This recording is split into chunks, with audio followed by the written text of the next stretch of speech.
तो हाँ भाई चैंपियंस, क्या हाल है सबके। तो क्लास 11th की केमिस्ट्री का 7वां चैप्टर है आज ये, केमिकल इक्विलिब्रियम। और उसका पहला लेक्चर है जो कि हम पढ़ने वाले इसमें इंट्रोडक्शन टू केमिकल इक्विलिब्रियम। तो पहले तो हम पढ़ेंगे इक्विलिब्रियम क्या होता है, उसके टाइप्स क्या क्या हैं। ठीक है, फिजिकल इक्विलिब्रियम या फिर केमिकल इक्विलिब्रियम। तो पहले हमने जो अपनी बुक है उसमें दिया है फिजिकल इक्विलिब्रियम, तो वो भी करवाया है। उसके बाद हम पहुंचे हैं अपने केमिकल इक्विलिब्रियम के ऊपर, समझ रहे हो। तो इसकी कैरेक्टरिस्टिक्स भी करवाई है, यूज ऑफ कैटलिस्ट भी करवाया है। तो सबके लिए है, IIT JEE NEET and board exams के लिए। तो एक अच्छी सीरीज चलेगी ये, देखते रहो लेक्चर को और एंजॉय करते रहो।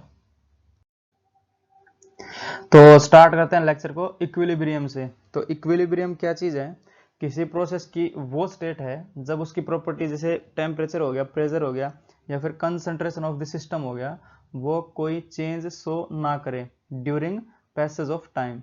अगर टाइम पास होता रहे और जो प्रेशर, टेम्परेचर और कंसंट्रेशन ऑफ द सिस्टम हो गया वो कोई चेंज शो ना करे, तो वो कंडीशन रहती है अपनी, या फिर वो स्टेट रहती है अपनी इक्विलिब्रियम स्टेट। समझे। तो इसकी डेफिनेशन लिखते हैं हम यहाँ पे। तो it is the state of a process, it is the state of a process, state of a process in which the properties like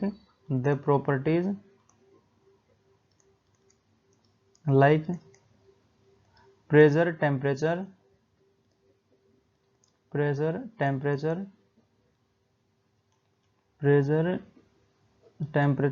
and concentration of the system,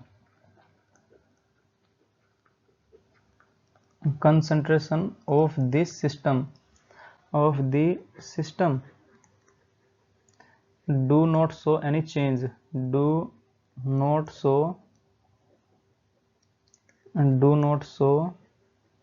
any change with the passage of time, समझे। Time pass होता रहे और जो अपनी properties है जैसे pressure, temperature and concentration of the system, वो कोई शो चेंज ना करे या फिर चेंज शो ना करे, do not show any change with the passage of time. समझ रहे हो, तो वो स्टेट कहलाएगी अपनी इक्विलिब्रियम स्टेट। तो जब जितनी भी अपनी प्रोसेस होती हैं अगर वो इक्विलिब्रियम अटेन कर रही हैं तो उसमें दो अपोजिंग प्रोसेस होती रहती है उसमें। ठीक, तो जैसे ऑल द प्रोसेसेस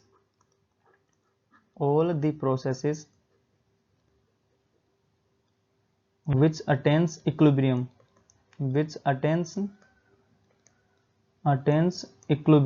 तो इक्विलिब्रियम को हम EQB से लिखेंगे आपकी बार, क्योंकि ज़्यादा बार बार में बड़ा लिखना ठीक नहीं है ना, छोटे में कर लेंगे हम क्या। तो दो अपोजिंग प्रोसेस इन्वॉल्व रहती है इसमें, two opposing processes are involve, two opposing processes are involve. समझ रहे हो। तो जैसे एक तो फॉरवर्ड रिएक्शन को बढ़ावा देगी और एक देगी बैकवर्ड रिएक्शन को, तो वो दोनों इक्विलिब्रियम पे रहेंगे फिर। तो इनका जो रेट होएगा दोनों अपोजिंग प्रोसेस का वो इक्वल रहेगा। तो यहाँ पे लिख भी देता हूँ। तो rates of two opposing process are equal. तो rates of two opposing process are equal, two opposing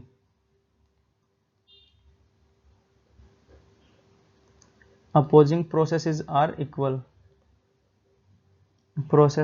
are equal at equilibrium। ठीक है, at equilibrium।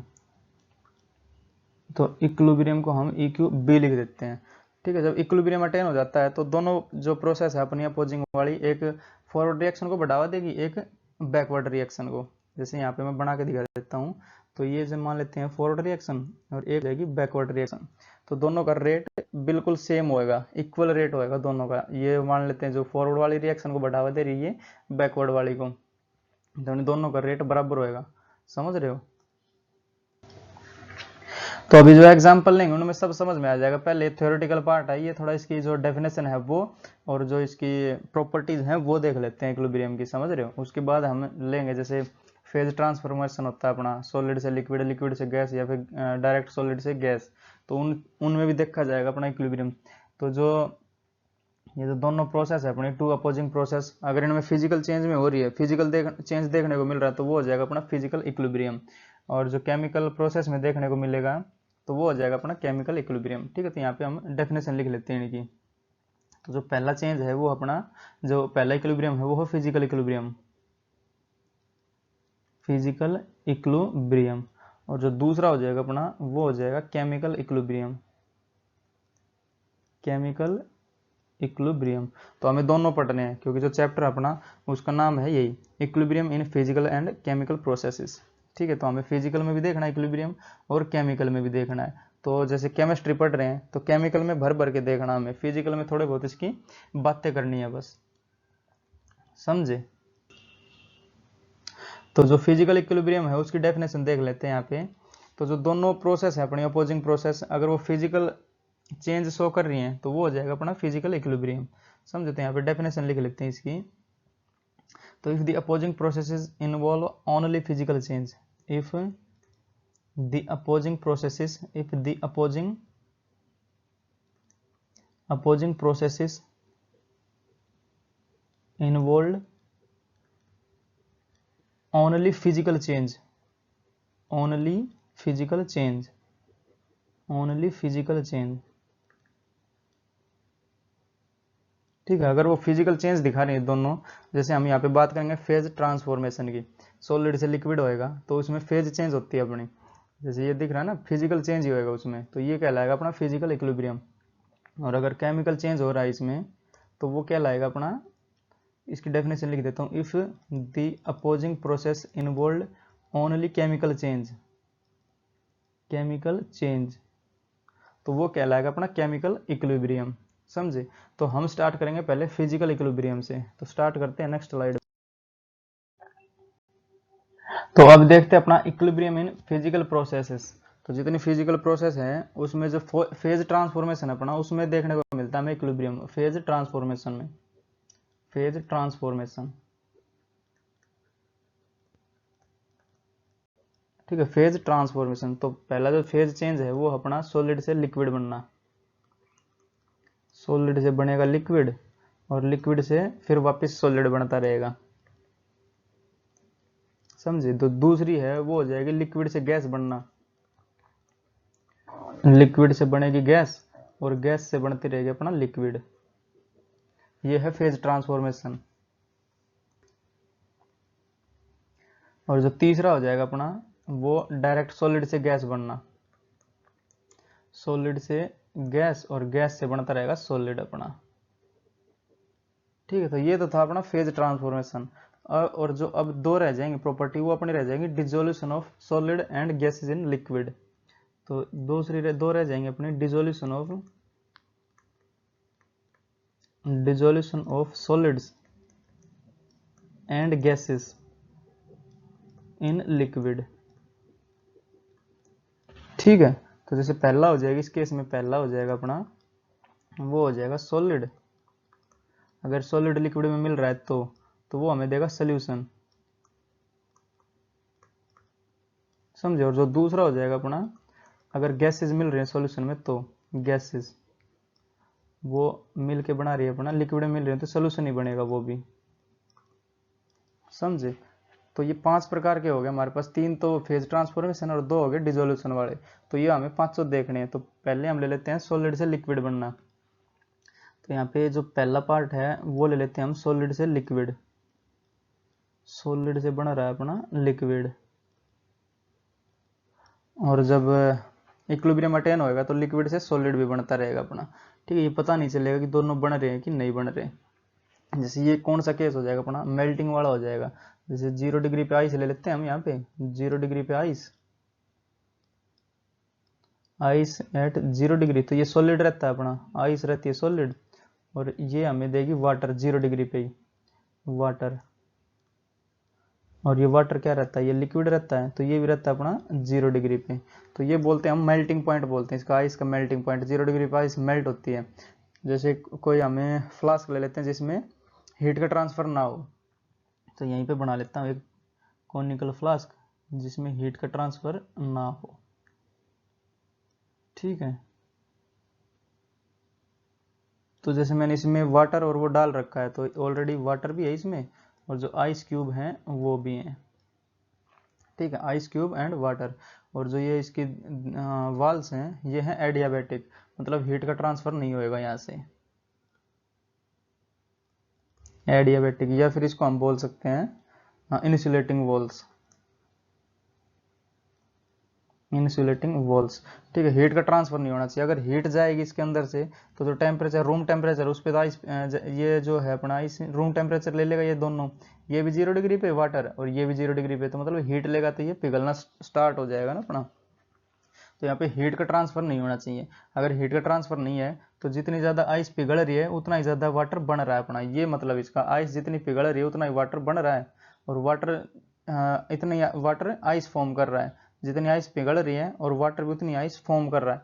तो ये हमें दिखेगा बिल्कुल इक्विलिब्रियम पे है ये, ना तो इसमें कोई फिजिकल चेंज हो रहा है, ना तो इसका प्रेशर चेंज हो रहा है, ना टेम्परेचर, और ना इसकी कंसंट्रेशन चेंज हो रही है, ठीक है। जितने आइस, 3 आइस के क्यूब है तो 3 ही रहेंगे इसमें, जैसे ये पिघलते भी रहेंगे बट इसके साथ साथ बनते भी रहेंगे ये, तो पिघलना और बनना वो दोनों बराबर हैं। तो इस केस में जो अपना इक्विलिब्रियम होएगा वो कौन सा हो जाएगा, यहाँ पे लिख ले रहा हूँ इसको, इक्विलिब्रियम होएगा rate of melting of ice, rate of melting of ice वो बराबर हो जाएगा किसके, rate of freezing of water, समझे, rate of freezing of water, freezing of water. तो ये दोनों रेट बराबर हैं इसके, किसके, rate of melting of ice, ice भी मेल्ट होती रहेगी और वाटर से जो फ्रीजिंग है ऑफ वाटर वो भी होता रहेगा, मतलब वाटर से आइस भी बनती रहेगी। तो ये जो प्रोसेस रहेगी अपनी ये इक्विलिब्रियम पे रहेगी। तो ये पहले प्रकार की थी अपनी सॉलिड से लिक्विड बन रही थी, समझ रहे हो। तो अब यहाँ पे लेते हैं अपना दूसरे टाइप का जो लिक्विड से गैस बनता है, बढ़ेंगे नेक्स्ट स्लाइड पे। तो यहाँ पे लेते हैं अपना दूसरे टाइप का इक्विलिब्रियम जो कि फेज ट्रांसफॉर्मेशन से मिलता है हमें। जो दूसरे टाइप का है वो अपना हो जाएगा लिक्विड से गैस बनना, लिक्विड से गैस बनना और गैस से वापस लिक्विड बनना, ठीक है। तो जैसे मैंने ये एक अपरेटस लिया है, इस पे लगा है वैक्यूम पंप, तो हम यहाँ से पहले सारा इसको वैक्यूम कर सकते हैं। और ये जो है एक परख नली है ये, ठीक है, तो एक यूट्यूब भी बोल सकते हैं, इसके ऊपर से क्लोज्ड है, ठीक। तो जैसे ये वैक्यूम पंप, यहाँ पे समझा देता हूँ इसको, जो लिक्विड से गैस बनता है वो वैक्यूम पंप, वैक्यूम पंप। और यहाँ पे हम वाटर पोर कर सकते हैं, ठीक है, water can be poured, water can be poured, समझ रहे हो। यहाँ से वाटर डाल सकते हैं जो कि गर्म पानी होएगा अपना, क्योंकि लिक्विड से गैस बनाना है तो यहाँ पे 100 डिग्री पे डाल देते हैं वाटर को। तो पहले हम क्या करेंगे, यहाँ पे वैक्यूम क्रिएट करेंगे और यहाँ पे जो अपनी मरकरी है वो भर देंगे, तो मरकरी का लेवल बिल्कुल बराबर होगा इस वाले लिंब में और इस वाले लिंब में। तो ये हो जाएगा लिंब 1 अपना परख नली का, ठीक है, यूट्यूब का। तो ये हो जाएगा लिंब 1 और ये हो जाएगा लिंब 2, ये लिंब 1 ये लिंब 2, समझे, लिंब 1 लिंब 1 और ये हो जाएगा लिंब 2, लिंब 2। तो हम यहाँ पे भरेंगे मरकरी, ठीक। तो मैं बोल देता हूँ जो इनिशियली है, पहले हमने वैक्यूम क्रिएट करा यहाँ पे और फिर जो मरकरी भर दी यहाँ पे हमने, तो मरकरी भर देता हूँ यहाँ पे ऑलरेडी, तो समझाने के लिए ये, ताकि हमें समझ में आ जाए थोड़ा। तो शुरू में पहले रहेगा बिल्कुल बराबर, क्योंकि यहाँ पे कुछ नहीं है, वैक्यूम है, ना तो पार्टिकल्स हैं कुछ, ना ही वैक्यूम और कुछ है यहाँ पे, सिर्फ वैक्यूम है, मतलब ये वाला प्रेशर और ये वाला प्रेशर दोनों बराबर रहेंगे। यहाँ पे है वैक्यूम क्योंकि हमने वैक्यूम क्रिएट करा है ऑलरेडी। तो ये जो परख नली है यहाँ पे है वैक्यूम, समझ रहे हो। फिर क्या करा हमने, यहाँ पे डाला वाटर, ठीक है, इसमें से हम वाटर पोर कर सकते हैं। तो ये वाला वाल खोलूंगा मैं और यहाँ पे वाटर डाल दूंगा, ये वाला वाल बंद कर दूंगा, जो वैक्यूम पंप वाला वाल है वो बंद कर दूंगा। तो इसमें पानी डाल दूंगा, तो इसमें क्या होगा, जो वाटर रहेगा अपना और वाटर वेपर्स बनेंगी, क्योंकि 100 डिग्री पे है तो गैसियस मतलब वाटर वेपर्स बनेंगी इसकी। तो जो वाटर वेपर्स है, मान लेता हूँ मैं डॉट डॉट डॉट से दिखा रहा हूँ उनको, और ये पूरे स्पेस में भरी रहेंगी। तो जो वाटर वेपर्स हैं वो क्या करेंगी, यहाँ पे प्रेशर लगाएंगे। यहाँ पे जो वाटर वेपर्स, क्योंकि जो गैसेज हैं वो एग्जर्ट करती हैं प्रेशर, तो यहाँ पे प्रेशर लगाएंगे तो मरकरी क्या करेगा, मरकरी का लेवल यहाँ पे ऊपर उठेगा, यहाँ तक मान लेते हैं इसमें। तो जो रेड रेड और दिखा रहा हूँ इसमें, तो हम मान लेते हैं जो मरकरी का जो ऊपर उठा है, जो सेकंड लिम्ब है वो ऊपर उठा है, तो ये वाला जो प्रेशर हो गया अपना, ये वाला जो रेड कलर से मैंने दिखाया, ये कहलाएगा अपना वेपर प्रेशर। वेपर प्रेशर जो रेड वाला पार्ट दिख रहा है, मतलब इतना ऊपर उठ गया। क्यों? क्योंकि जो वेपर्स बने थे इसके, जो अपने गैसेस बनी वाटर के, तो इनका प्रेशर रहेगा इसमें, समझ रहे हो। तो मैं इसको दिखा देता हूँ एक बार। जो प्रेशर है, गैसेज एक्सर्ट प्रेशर, समझो, ये अपरेटस है अपना। तो इससे क्या होगा, ये रहेगा वाटर, जो वेपर का प्रेशर रहेगा वो इतना ही दिखता रहेगा, मगर अगर यहाँ पे अचीव हो जाता है अपना इक्विलिब्रियम, इक्विलिब्रियम भी अचीव हो जाएगा। क्यों? क्योंकि ये जो लिक्विड है, ये हम इसको रहता रहेगा, इसको फिर बंद कर देंगे। जैसे पानी डाल के 100 डिग्री पे हमने डाल दिया, तो ये वाला वाल बंद कर दूंगा मैं। और जो ये बाउंड्री है, ये इंसुलेटिंग है, मतलब यहाँ से हीट ट्रांसफर नहीं हो सकती, ठीक है, ना तो सराउंडिंग से ले सकता है, ना सराउंडिंग में ये दे सकता है हीट को। तो ये क्या करेंगी, जो वाटर की वेपर बढ़ती रहेंगी और जो गैसेज हैं वो कंडेंस होती रहेंगी फिर। तो जो ये वाला प्रेशर है ये सेम रहेगा अपना यहाँ पे, समझ रहे हो। तो इस केस में दो अपोजिंग प्रोसेस कौन कौन सी हो जाएंगी, जो लिक्विड का एवापोरेशन होगा और जो गैस है उसका कंडेंसेशन होगा। मतलब ये पानी भी बनता रहेगा और पानी से वेपर बनते रहेंगे, वेपर से पानी बनता रहेगा, ठीक है। तो जो पहला है ये हो जाएगा अपना, तो दो अपोजिंग प्रोसेस रहती है, वो है condensation of water and evaporation of water. तो वाटर एवोपरेशन और बराबर हो जाएगा रेट ऑफ एवोपरेशन, बराबर हो जाएगा rate of condensation,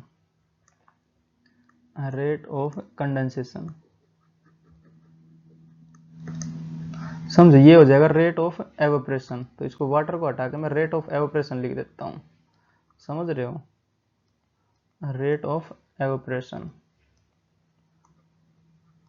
rate of evaporation बराबर हो जाएगा रेट ऑफ कंडेंसेशन।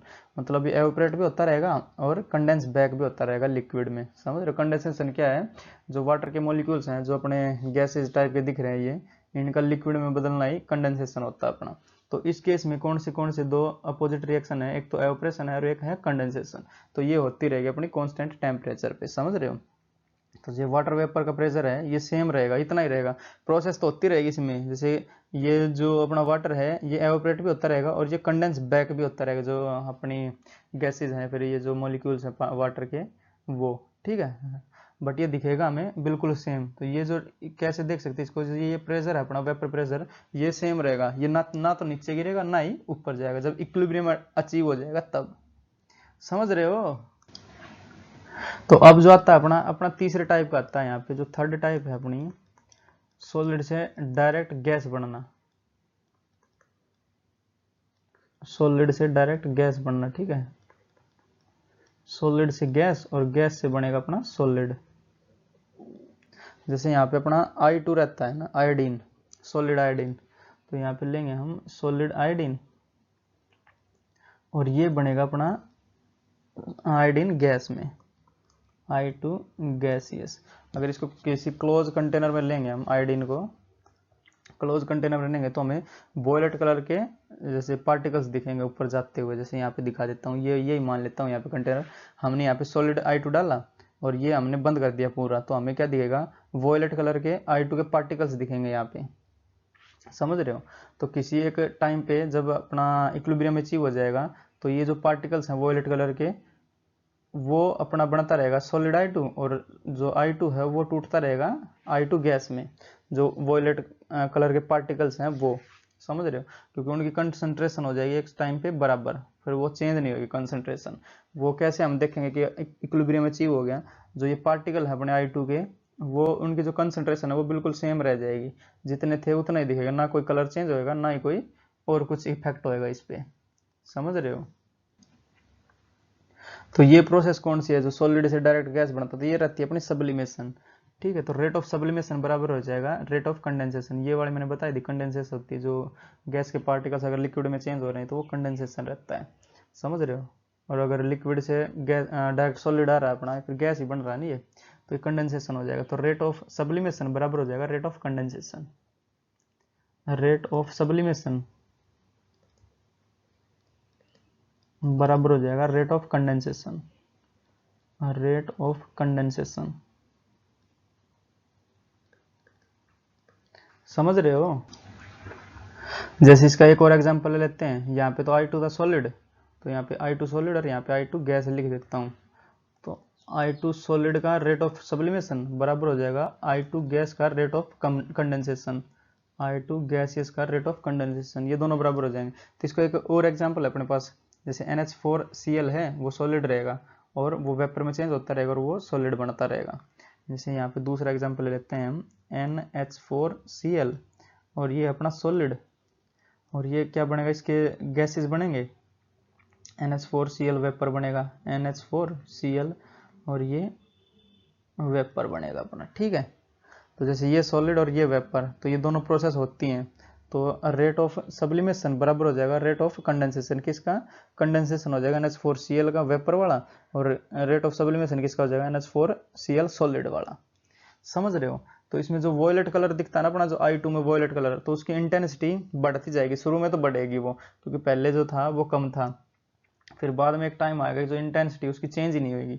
जितना मान लेते हैं वो डार्क वॉयलेट दिख रहा है हमें, तो वो डार्क वॉयलेट ही दिखता रहेगा, या फिर मान लेते हैं हम उसको लाइट वॉयलेट दिख रहा है, तो वो लाइट वॉयलेट ही दिखता रहेगा। तो इससे हमें पता चल जाएगा कि ये इक्विलिब्रियम अचीव हो गया यहाँ पे, समझे। तो ये तो अपने जो फेज ट्रांसफॉर्मेशन वाले थे वो कंडीशन थी। अब अपना आता था dissolution of solids and gases into liquid, वो और देखते हैं नेक्स्ट स्लाइड पे बढ़े। तो यहाँ पे देखते हैं अपना जो फोर्थ टाइप का इक्विलिब्रियम है वो, तो वो किस में अपना सॉलिड, और उससे बनेगा अपना सोल्यूशन, मतलब लिक्विड में सॉलिड डालेंगे हम तो हमें मिलेगा सॉल्यूशन, ठीक है। जैसे अगर यहाँ पे देखें तो sugar, sugar dissolved in water, dissolved in water, तो जो वाटर का वॉल्यूम है वो फिक्स्ड रहना चाहिए अपना। जैसे 1 लीटर में कितनी शुगर घोल सकते हैं हम, ठीक है। उसके बाद शुगर घोलना बंद हो जाएगी अपनी, तो वो जो सिचुएशन है वो कहलाएगी अपनी सैचुरेटेड सोल्यूशन, जो उसके जिसके बाद जो शुगर घुलेगी नहीं ना उसमें। जैसे यहाँ पे मैं एक कंटेनर ले लेता हूँ, ठीक है। ये अपने पास कोई कंटेनर है और इसमें मैंने वाटर लिया है, जो कि जिसका वॉल्यूम है वो फिक्स्ड है, 1 लीटर मान लेता हूँ उसमें। तो हम यहाँ पे चीनी डालेंगे और ग्लास रोड की हेल्प से इसको स्टिर करेंगे, मतलब घुमाएंगे इसको, ठीक है। तो क्या होगा, जो चीनी है जितनी घुलनी थी उतनी घुल जाएगी, तो उसके बाद ये सैचुरेटेड सोल्यूशन बन जाएगा, मतलब उसके बाद शुगर घुल नहीं सकती उसमें। देखते ना एक्सपेरिमेंट करके कि चीनी घोल रहे हैं किसी में, तो कुछ टाइम बाद चीनी घुलना बंद हो जाती है अपनी, तो वो जो कंडीशन रहती है फिर जो वो स्टेट रहती है वो अपनी कहलाती है सैचुरेटेड सोल्यूशन स्टेट, ठीक है। सोल्यूशन की जो स्टेट रहती है वो सैचुरेटेड रहेगी, सैचुरेटेड स्टेट ऑफ सोल्यूशन। कब, जब चीनी घुलना बंद हो जाएगी। तो क्या दिखेगा हमें, जैसे ही इसमें और चीनी के पार्टिकल डालेंगे सोल्यूशन में, तो चीनी के पार्टिकल एज इट इज नीचे बैठ जाएंगे इसमें। जैसे मैं जो रेड कलर से दिखा रहा हूँ ये चीनी के पार्टिकल्स हैं, ठीक है। तो वो इसमें क्यूब्स जो हैं चीनी के, वो इसमें बैठते चले जाएंगे। तो जितने हम चीनी के क्यूब्स डालेंगे उतने ही वो नीचे हमें प्रेसिपिटेट के रूप में दिखेंगे। तो इस केस में अगर उसकी बात करें हम इक्विलिब्रियम की, तो वो कंडीशन कौन सी हो जाएगी, रेट ऑफ डिसोल्यूशन बराबर हो जाएगा रेट ऑफ प्रेसिपिटेट, ये प्रेसिपिटेशन, ठीक है। तो यहाँ पे लिख देता हूँ मैं rate of dissolution, rate of dissolution जितनी भी जो हम शुगर ऐड कर रहे हैं इसमें डिसोल्व कर रहे हैं, वो बराबर हो जाएगा अपना rate of precipitation, rate of precipitation,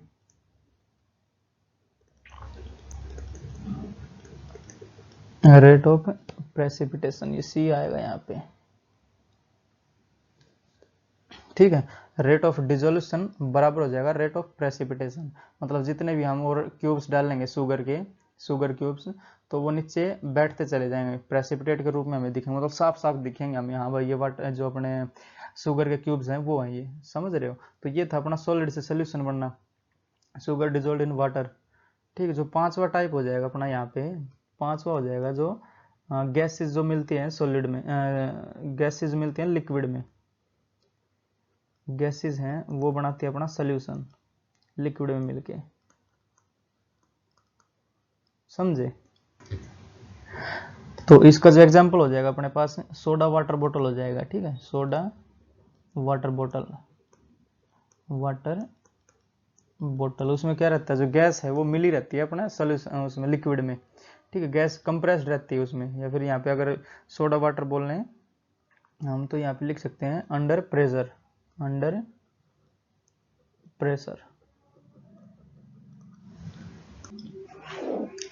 तो इस केस में क्या है अपना जो CO2 गैस रहती है, तो CO2 और ये है अपना गैस इसमें, और ये चली जाती है अपनी फिर सोल्यूशन में। जो सोडा वाटर बोतल बोल रहा हूँ मैं वो CO2 गैस ही रहती है किसमें, सोल्यूशन में, ठीक है, अंडर प्रेशर रहती है।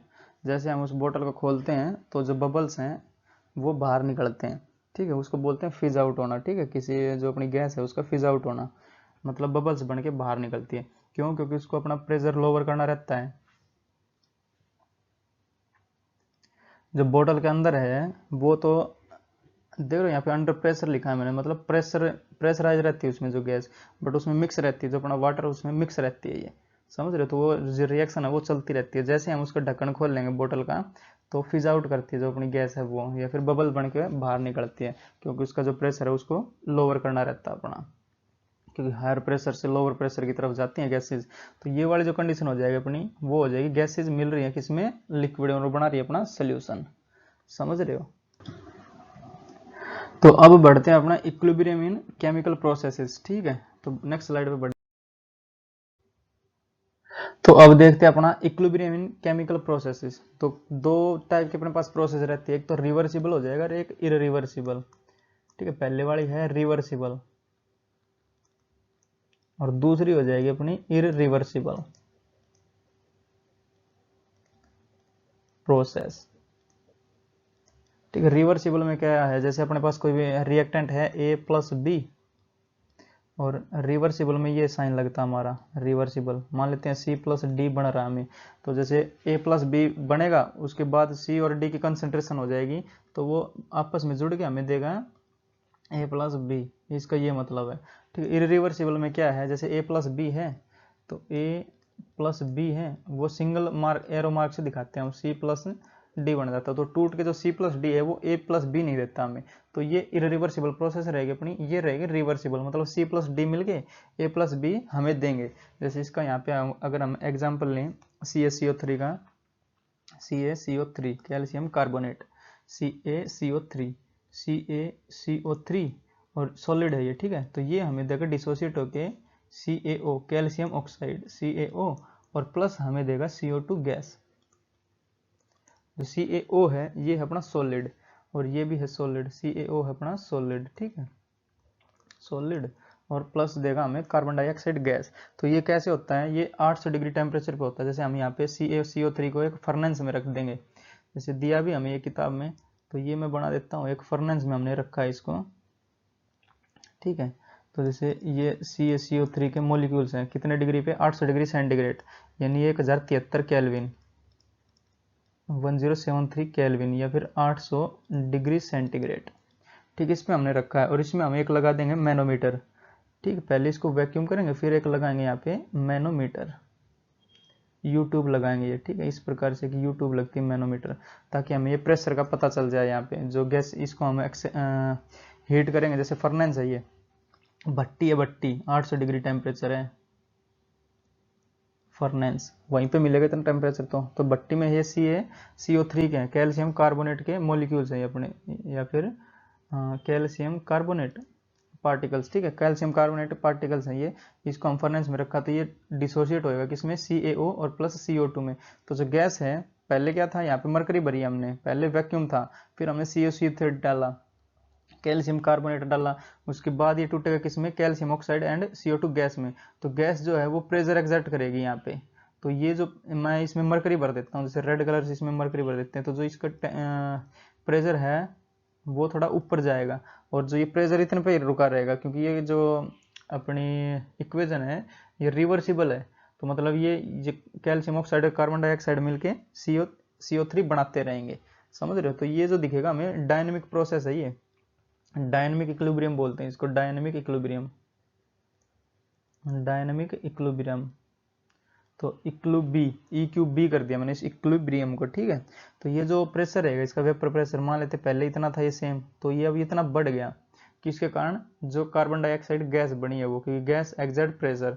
तो जैसे गैस यहाँ पे बाहर आएगी तो इसको जो मरकरी ली हमने Hg, जो रेड कलर से दिखाई है वो मरकरी है अपनी, ठीक है, Hg मरकरी, तो इसको धकेलेगी और ये मरकरी ऊपर जाएगी, मतलब एक जो वेपर प्रेशर है वो एक मेंटेन रहेगा इसमें।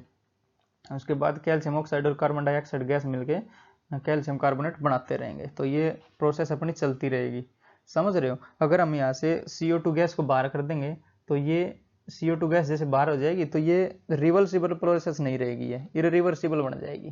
क्यों? क्योंकि CaO किसके साथ मिलकर बनाता है CO3, कार्बन डाइऑक्साइड के गैस, कार्बन डाइऑक्साइड गैस के साथ मिलकर बनाता है ये। अगर गैस कोई बाहर निकाल देंगे हम तो ये मिलकर किसके साथ बनाएगा, कार्बन डाइऑक्साइड तो मिलेगी नहीं, तो ये ऐसे ही रह जाएगा अपना, ठीक है। तो ये रिवर्सिबल प्रोसेस नहीं रहेगी उस केस में, ये बन जाएगी अपनी इरिवर्सिबल प्रोसेस, समझ रहे हो। तो यहाँ पे हम समझते हैं जो कंसेप्ट है केमिकल इक्विलिब्रियम का वो समझते हैं, concept of chemical equilibrium, concept of chemical equilibrium, chemical equilibrium, ठीक है। तो यहाँ पे मैं बना लेता हूँ, एक टाइम ले लेता हूँ और एक पे ले लेता हूँ रेट, ठीक है। ये है अपना रेट और ये है अपना टाइम। तो पहले क्या था, concentration of A plus B वो थी ज़्यादा, मतलब C प्लस डी बने ही नहीं थे, तो इसकी जो कंसंट्रेशन है A प्लस बी की या फिर अपने रिएक्टेंट्स है उनकी कंसंट्रेशन है ज़्यादा, ठीक है। और टाइम के साथ वो गिरती रहेगी और C प्लस डी की कंसंट्रेशन बढ़ती रहेगी। पहले ये C प्लस डी था 0 पे, तो यहाँ से कर्व उठेगी ये वाली और ये जाएगी नीचे वाली। तो पहले क्या था, A प्लस बी की कंसंट्रेशन हाई थी और उसके बाद लो होती गई, ठीक है, और फिर हो जाएगी इनकी कंसंट्रेशन कांस्टेंट। तो मैंने जो इक्विलिब्रियम की पहले डेफिनेशन बताई थी, जो कोई प्रोसेस रहेगी उसमें कंसंट्रेशन और टेम्परेचर प्रेशर वो कोई चेंज शो नहीं करेंगे, टाइम बीतता रहेगा फिर भी, इसलिए मैंने टाइम लिया यहाँ पे और यहाँ पे लिया रेट। तो पहले C और D की कंसंट्रेशन थी 0, तो ये उठेगा 0 से और बाद में इनकी कंसंट्रेशन हो जाएगी कुछ। तो इसको थोड़ा और सही बनाता हूँ, तो जैसे ये 0 से उठा और ये कंसंट्रेशन बढ़ती रहेगी इनकी। पहले A प्लस बी की ज़्यादा थी इसलिए मैंने हाई रखी है, क्योंकि रेट ऊपर बढ़ रहा है, यहाँ पे 0 रहता है, ये टाइम भी 0 है यहाँ पे और रेट भी 0 है। तो पहले A plus B C plus D कितना था 0, ठीक है। तो ये किसकी लाइन है अपनी, ये है प्रोडक्ट की, समझ रहे हो। ये है बैकवर्ड रिएक्शन बोल देते हैं इसको, जो प्रोडक्ट वाली जैसे बैकवर्ड देगा, तो बैकवर्ड रिएक्शन पहले 0 थी फिर बाद में बढ़ती रहेगी, ये बैकवर्ड रिएक्शन, बैकवर्ड रिएक्शन। और ये है अपनी फॉरवर्ड रिएक्शन, फॉरवर्ड रिएक्शन। तो केमिकल इक्विलिब्रियम जो है अपना, जैसे कंसेप्ट ऑफ केमिकल इक्विलिब्रियम क्या है, रेट ऑफ फॉरवर्ड रिएक्शन बराबर रहेगा rate of backward reaction, rate of forward reaction बराबर रहेगा रेट ऑफ बैकवर्ड रिएक्शन, समझ रहे हो। तो इसको हम बोलते हैं rate of forward ROF reaction और बराबर हो जाएगा R rate of backward reaction ROB, ठीक है। ये बोला जाता है शॉर्ट में अपना रेट ऑफ फॉरवर्ड रिएक्शन और रेट ऑफ बैकवर्ड रिएक्शन, दोनों का रेट सेम होएगा, मतलब जितनी ज़्यादा फॉरवर्ड रिएक्शन हो रही है उतनी बैकवर्ड हो रही है, मतलब A प्लस बी बन के जितना C प्लस डी दे रहे हैं C प्लस डी बन के उतना ही A प्लस बी देंगे अपने को। तो पहले क्या थे, पहले तो जो कंसंट्रेशन C प्लस डी की थी वो कम थी, जैसे 0 ही थी, पहले तो बने ही नहीं थे कुछ, A और B लिए हमने, तो हाईएस्ट लिए, ठीक है, उसकी कंसंट्रेशन थी ज़्यादा A प्लस बी की। टाइम के साथ क्या हुआ, A प्लस बी की कंसंट्रेशन कम होती गई क्योंकि ये दोनों मिलकर C प्लस डी बनाने लगे और C प्लस डी की कंसंट्रेशन बढ़ती रहेगी फिर बाद में, जैसे A प्लस बी से कम होती रही तो पहले से ज़्यादा फिर हुई कम। तो एक टाइम आएगा जब ये कांस्टेंट हो जाएंगी दोनों, जैसे C प्लस डी की कुछ हो जाएगी, पहले 0 थी फिर बढ़ती बढ़ती कुछ होगी, तो ये जो पॉइंट होएगा ये कहलाएगा अपना इक्विलिब्रियम पॉइंट। ये जो पॉइंट मान लेते हैं जहाँ पे दोनों का रेट सेम हो गया, तो ये कहलाएगा अपना इक्विलिब्रियम पॉइंट, इक्विलिब्रियम पॉइंट, समझे, समझ रहे हो। तो जो ये वाला कंसेप्ट है ये वाला उठा के मैं थोड़ा और यहाँ पे लिख देता हूँ ताकि इसको थोड़ा सेपरेट कर सकूँ। A और B हमें देता है C प्लस डी, तो ये इरिवर्सिबल प्रोसेस है, A plus B gives C plus D, तो A plus B gives C plus D, ठीक है। तो ये जो एट इक्विलिब्रियम है रेट ऑफ फॉरवर्ड रिएक्शन बराबर हो जाएगा rate of backward reaction at equilibrium. समझे? तो ये इसको मैं कर देता हूँ सेपरेट। और जो ये वाला है अपना जो रिवर्सिबल प्रोसेस, उसका एक और एग्जांपल यहाँ पे ले लेते हैं हम। जैसे H2 गैस है अपना और I2 गैस के साथ मिलकर 2HI देता है हमें, तो H2 गैस और प्लस I2 गैस, तो वो मिलके हमें देता है 2HI, 2 moles of HI, 2 moles of HI, और ये भी रहता है अपना गैसियस। तो जो I2 है अपना ये पर्पल कलर का रहता है, पर्पल, और H2 गैस है वो कलरलेस रहती है, कलरलेस, और ये है पर्पल कलर। और ये जो 2HI है ये भी कलरलेस रहता है, कलरलेस। और ये है अपना 500 डिग्री पे है, ठीक है, 500 डिग्री पे ये रिएक्शन हो रही है, 500 डिग्री सेंटीग्रेड पे। तो पहले क्या होएगा, जैसे डीप पर्पल रहेगा, क्यों? क्योंकि शुरू में हमने ये मिलाया है। जैसे पहले सबसे ज़्यादा है इनकी जो H2 और I2 है उनकी कंसंट्रेशन ज़्यादा है, मतलब फॉरवर्ड रिएक्शन का रेट ज़्यादा रहेगा ये वाला, तो उधर बढ़ती रहेगी, फिर 2HI बनता रहेगा। और इसकी जब कंसंट्रेशन पहले 0 थी फिर ये बढ़ती रहेगी, तो एक ये पॉइंट आएगा इक्विलिब्रियम पॉइंट, जब दोनों की कंसंट्रेशन दोनों की सेम हो जाएगी, मतलब रेट ऑफ फॉरवर्ड रिएक्शन बराबर हो जाएगा रेट ऑफ बैकवर्ड रिएक्शन के। तो ये क्या हो जाएगा अपना, पहले तो डीप पर्पल था, फिर ये पर्पल जो कलर है वो फेड होता रहेगा अपना, तो एक टाइम आएगा जब फेड कलर ही रह जाएगा पर्पल का, और वो कहलाएगा अपना इक्विलिब्रियम। उसके बाद जो कलर है वो चेंज नहीं होएगा। At equilibrium colour of the solution, colour of solution, तो जो मान लेते हैं वो अपना फेड कलर है पर्पल का, fade, fade purple colour,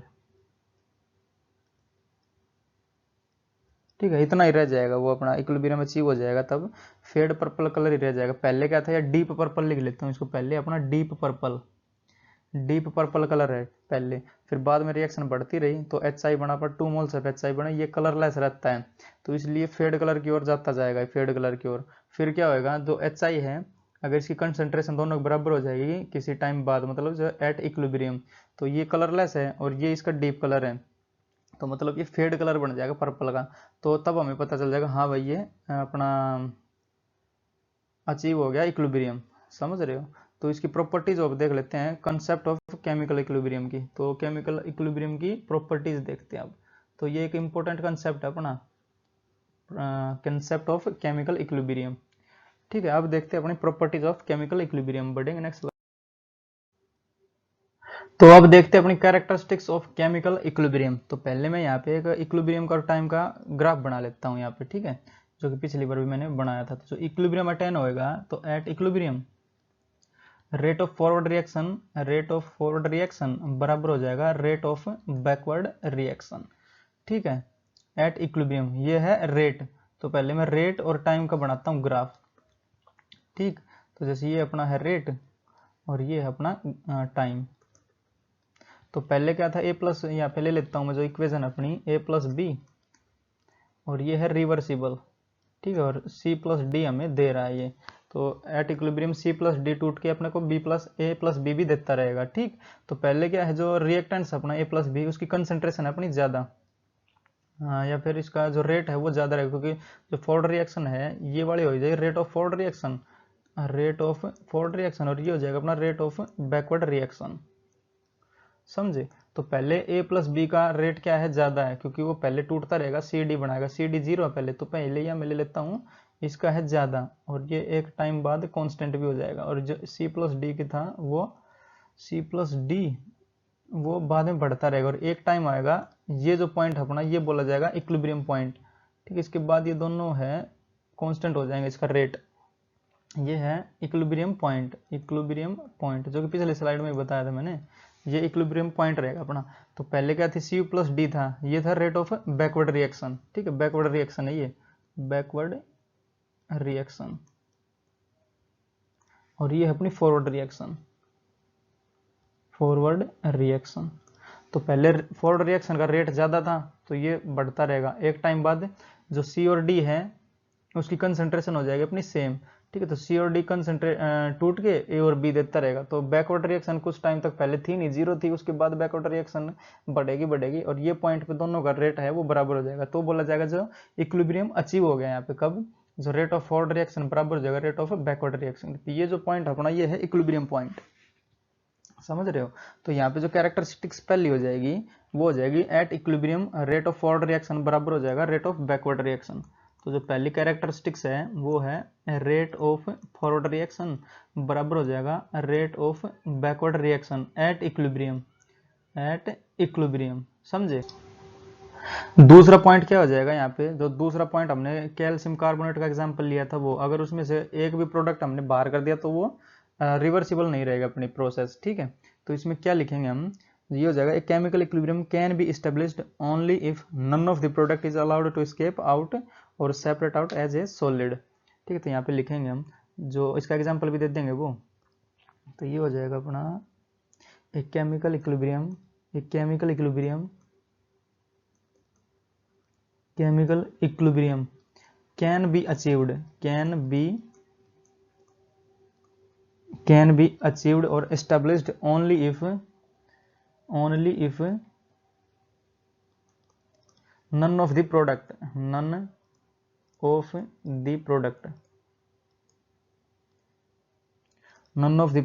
is allowed to escape out, none of the product is allowed to escape out,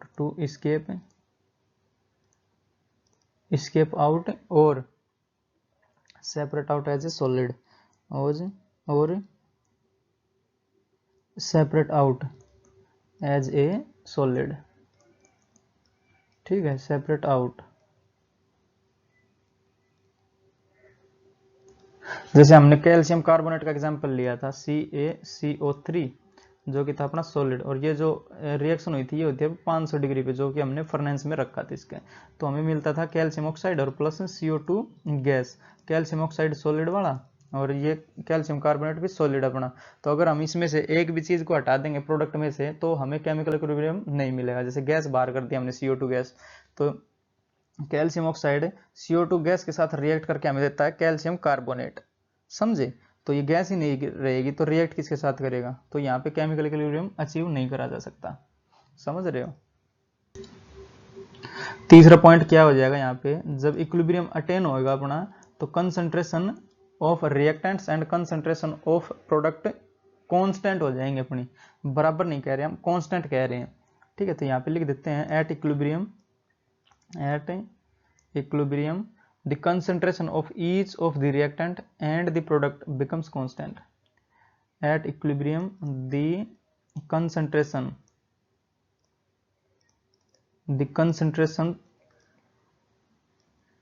of each of the reactant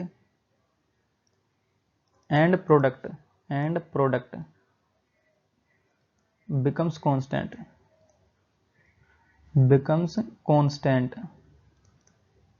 बराबर नहीं कह रहे हम, कांस्टेंट कह रहे हैं। जैसे अगर यहाँ पे हम एग्जांपल अगर इसका ग्राफ बनाएं कंसंट्रेशन का और अपना टाइम का, तो यहाँ पे ग्राफ बनाता हूँ मैं, यहाँ पे 3 ग्राफ बना लेता हूँ, उस तीनों में समझ में आ जाएगा हमें। जैसे पहला और ये दूसरा और ये अपना ग्राफ हो जाएगा तीसरा, रिएक्टेंट्स का और प्रोडक्ट्स का।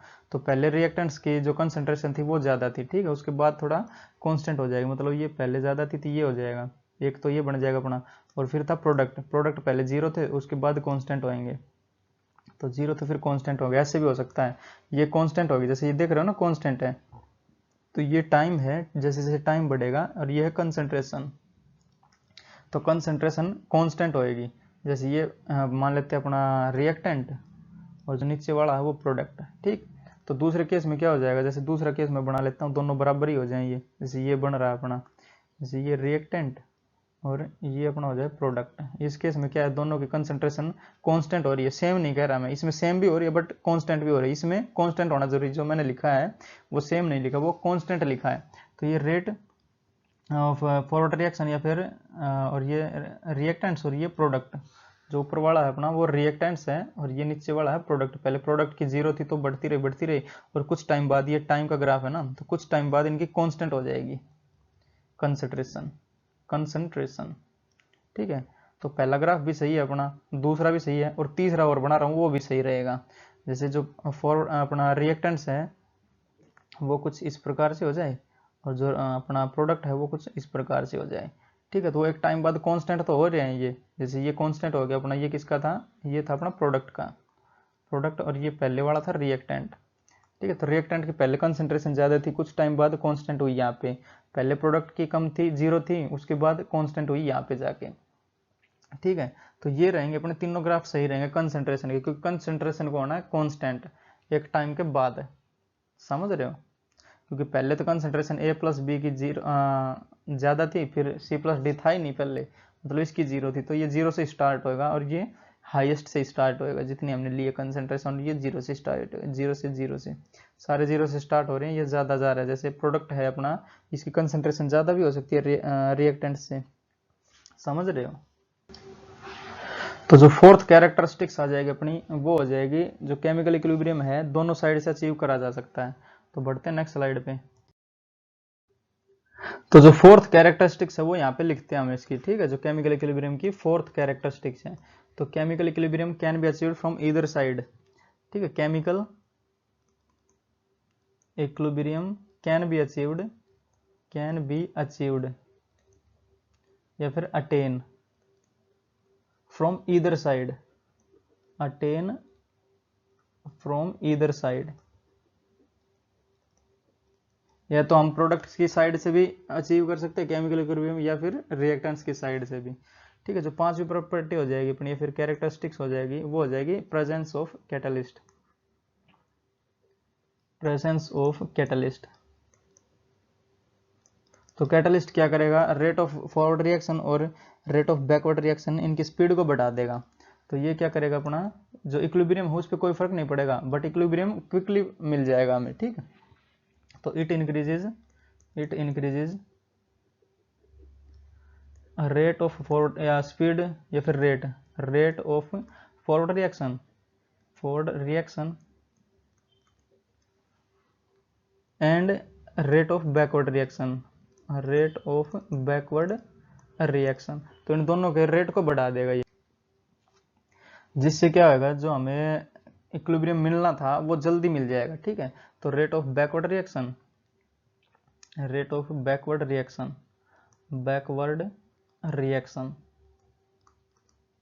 एंड हेल्प्स टू अचीव या फिर to gain and helps to achieve equilibrium quickly,